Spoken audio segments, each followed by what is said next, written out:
तर सांगते असा, मी हिला आवशीकडे फराळ करू आहे किचन मध्ये सगळी तयारी करून बसली. पीठ मळू घेतल्यानंतर सर म्हटलं मी जरा साडी नेसता ऐक म्हटलं आणि जरा एक व्हिडिओ करून घेते गे. हा बाय आता बदलला आता बघते.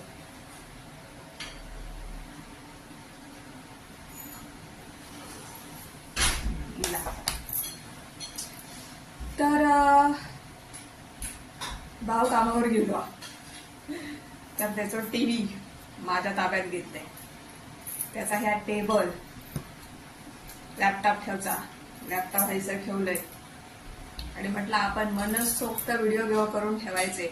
2-4 दिवस पोटाक लागणारे सगळे व्हिडिओ बनवून ठेवायचे. म्हणजे कसा नंतर तो लोक आणि त्याचं काम करीत बसता ना लॅपटॉप घे मग टीव्हीवर तो उलटो चष्मो त्याला लावून बघत बसलेलो असता. त्याच्यामुळे माका काय बघूक मिळणार नाही.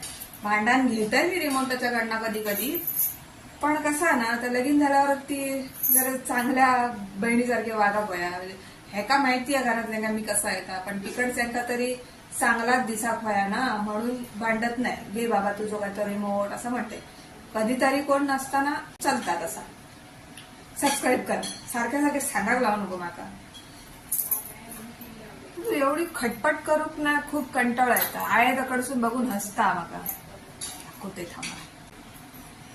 बघलास आई आणि बहीण नंतर या मोठेपणा करू गेला भावा सांगा व्हिडिओ करताय सर. आई म्हणता हो म्हणतो बायको माझी गॅसच्या बाजूक दिसती करापता बायकोकडे व्हिडिओवर तळापता. आई असंच सांगत होती. असू दे हेंका माहिती आम्ही किती काम करतोय. आई काय सांगतली होय की नाही हो. असू दे चला धन्यवाद. सबस्क्राईब करा.